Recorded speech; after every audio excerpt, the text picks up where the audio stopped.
Good morning. ஒருவேளை இன்றைக்கு வாழ்க்கையை கசந்து போன சூழ்நிலையில் நீங்கள் இருக்கலாம். கசப்புகள் எல்லாமே ஆசீர்வாதத்திற்காக தான். ஆண்டவர் ஒரு சில கசப்புகளை ஆசீர்வாதத்திற்காக அனுமதிப்பார். பைபிளில் கூட நகோமின்னு ஒருத்தர் இருந்தாங்க. அவங்க பெத்லஹேமில் இருந்தாங்க. அந்த ஊரை விட்டு மோவாப் தேசத்திற்காக கடந்து போனாங்க. தன்னுடைய கணவர் 2 பிள்ளைகளோடு கூட அந்த தேசத்தில் பெண் எடுத்தார்கள். தன் 2 பிள்ளைகளுக்கும் திருமணம் செய்தார்கள்.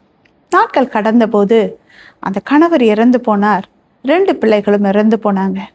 மீண்டுமாக அவங்க நான் என் சொந்த தேசத்திற்கு போகிறேன் என்று சொல்லி பெத்லஹேமுக்கு வந்தாங்க.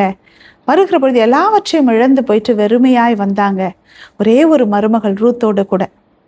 அந்த தேசத்தில் இருந்தவங்க எல்லாரும் நகோமியை அழைத்த போது அவங்க சொன்னாங்க, என்ன நகோமின்னு கூப்பிடாதீங்க, சர்வ வல்லவர் எனக்கு மிகுந்த கசப்பை கட்டளையிட்டார், அதனால என்னை மாறான்னு சொல்லி கூப்பிடுங்க.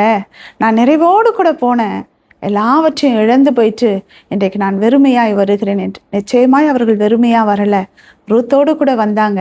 ரூத்தின் மூலமாக அவர்கள் ஆசீர்வதிக்கப்படுவது ஆண்டவருடைய சித்தமாய் இருந்தது. வந்த தேசத்தில் போவாஸ் ரூத்தை திருமணம் செய்து கொண்டார். அது நிமித்தமாக அவர்களுக்கு ஒரு ஆண் பிள்ளை பிறக்கிறது.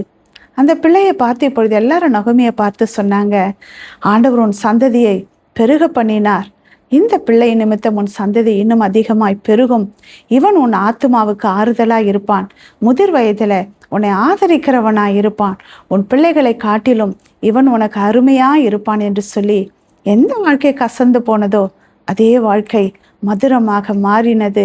அந்த நகோமி அந்த பிள்ளையை எடுத்து வளர்க்கிற தாயானாள் என்று.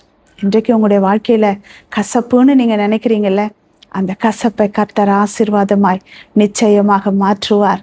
ஆசீர்வாதத்தின் வழி உண்டாகும். Have a nice day. Jesus loves you.